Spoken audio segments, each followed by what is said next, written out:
Welcome to today's lecture on economic impact. This lecture is designed for the Game Simulation and Animation Foundations course at Lake Minneola High School. Our essential question for today is, how does the game industry impact the local economy as well as the global economy? And first we must look at a historical perspective. Early economies used a bartering system as opposed to currency. Typically you would see a trade such as a basket of apples for horseshoes, or some other means of trading.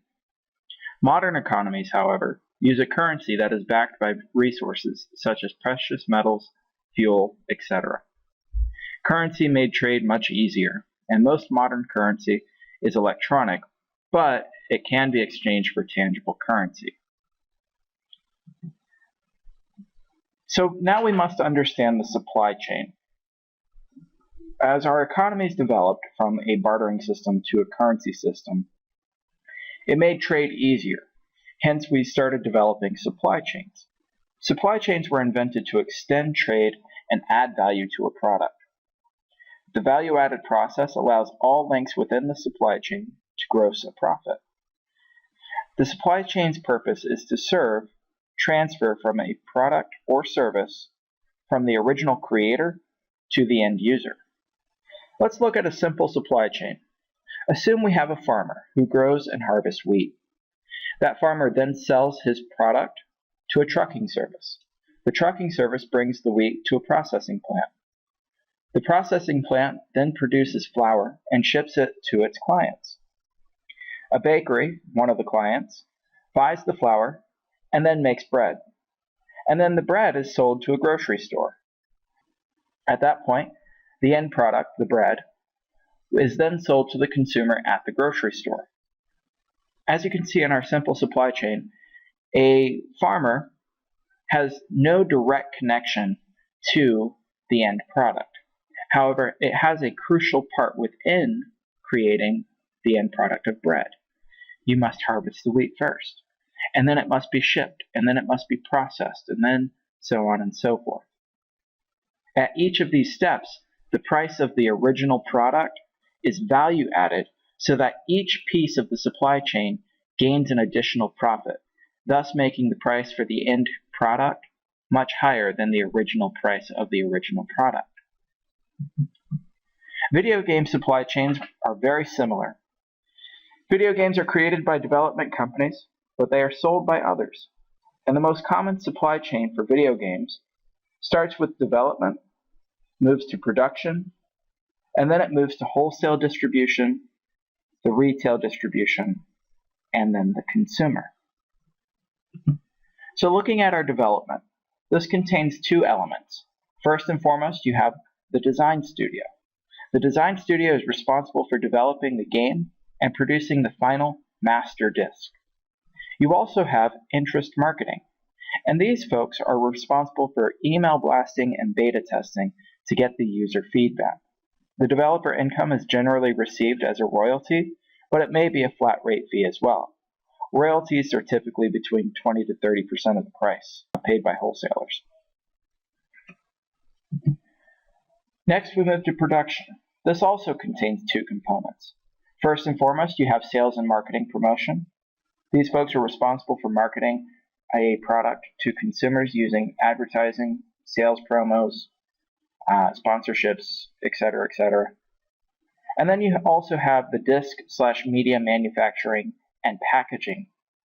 And these folks are responsible for the duplication of media to the end user media, such as copying the master disc and then making subsequent discs, such as our DVDs, etc. And the packaging also must be designed here, and it is included with inserts and what you have as a product that you buy in the store. For example, let's say you do buy a DVD. If you buy a DVD, you're buying not only the disc, but you're buying the packaging, which will also have some little pamphlet inside, which may have any number of things such as a listing, maybe instructions, etc. The producer income is directly received from the wholesale distributor, and the net profit is determined after royalties are paid. Packaging and printing must also be paid. Marketing, salaries, and overhead expenses are also paid. So the net profit for this product at this point is determined after all bills are paid. Then we move to wholesale distribution.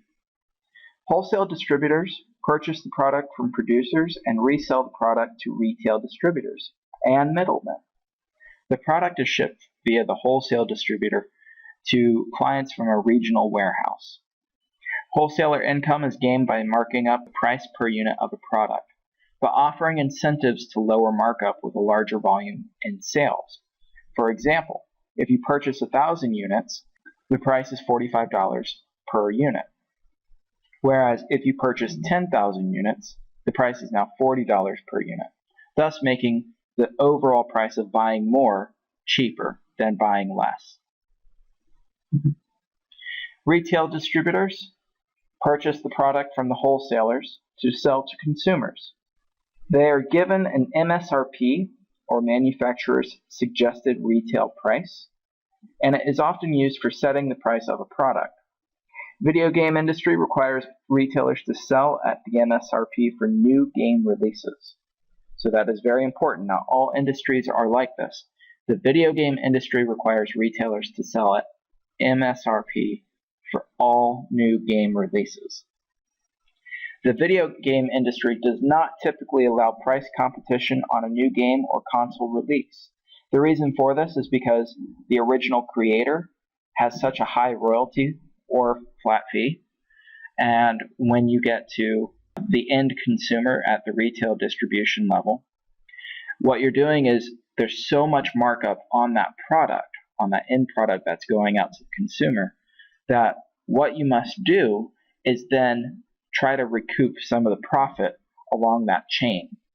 So the retail distributor is paying the highest price before the end consumer, thus they do not typically offer too many sales on new products, new games, consoles, etc. And finally, we get to the consumer. Now, this is a vital link in any supply chain. The reason for that are consumers provide the money that is distributed to all other links in the chain. For example, if you didn't have a consumer, then what you would have is a product that does not sell. So everybody in that chain then loses money, and they lose time for putting efforts into developing that product for release. Consumers are driven to buy a product via the 4 Ps of marketing. First and foremost is price. How much will it cost the consumer? Second is promotion. What incentives are available? Third is place. Where is the product sold? Is it convenient to the purchaser? Convenience is a very big factor. If you have a product that is released at select stores, such as, let's say, Target, if you have a Target exclusive product, you can only buy that product at Target. Meaning, if you don't have a consumer who has a local Target, you're actually missing that consumer. So it's not very convenient.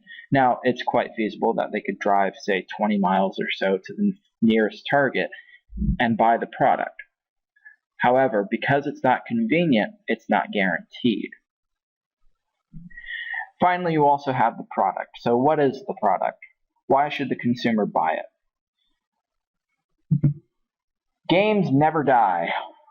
After consumers are done playing with a video game, oftentimes the game will be re-entered into the market as a used game. Hence, we have a used game market. Consumers are driven by return marketing or receiving credits or cash, some kind of manner of getting something in exchange for the game. Used game distribution allows returned video games or game hardware to be refurbished and resell the products at a lower price. Typically what you see is, if you go to a game store, for example, you'll see new consoles and then you'll see old consoles. And the new consoles are a much higher price than the old consoles. Well, the old consoles, there may be nothing wrong with them. They're just refurbished. They're used. That's all. Video games, same exact thing. Recent changes in our supply chains due to advances in technology specifically in storage and transfer of data, development companies are more capable of selling directly to the end user. So keep this in mind. Now you're starting to cut some of the supply chain, which means you would think prices would get cheaper. However, more money is then given to the development company or whoever else may be in the supply chain, because you're cutting people out. You're cutting out all those middle processes. For example, if you look at the console, if we have Xbox Live, Sony PlayStation Network, or even the Wii market, we can buy games directly from the developer, whoever it happens to be. You can also buy games that are made through the traditional supply chain. The computer, we have websites, we have game hosts such as Steam, and also on the mobile applications, you have different app stores. So if you're on the Android market, you have the Google Play Store, and if you're on the Apple systems, you're on the application store, the App Store. So if you're looking at any of those situations, typically you can buy directly from the developer, meaning prices get cheaper. Hence you have 99-cent games. Whereas if that game was brought through the process of the supply chain and made fully available through only the supply chain, the game, therefore, would no longer be, say, 99 cents. It may be $20-something or more. It really depends on what the game is, how much it's going to cost in development. Is it worth going through the supply chain, or can we release directly to the consumer? That's a developer's choice. Globalization. So video games have reached audiences worldwide from all different cultures. Development teams are typically formed of individuals of all nationalities. In fact, some development teams actually work in remote locations, meaning you may have things that are outsourced to other teams on a global scale, based on how much funding and or skill differential is needed to create a video game. Piracy is a big issue within the game industry. We have video game piracy as the illegal copying and distribution of games with or without monetary exchange. So keep that in mind. Even if you don't sell the game, what you're looking at is still pirating the game. You just distributed it. You gave it away. So each game pirated adversely impacts the supply chain by removing money that would otherwise be available. And if money stops supporting the supply chain, the developer may go out of business, and we also may see that the price of games will go up. At this point, check your understanding of the material. If you feel you have the material, excellent. However, if you need to review, please do so. If you have any questions whatsoever, please contact your instructor.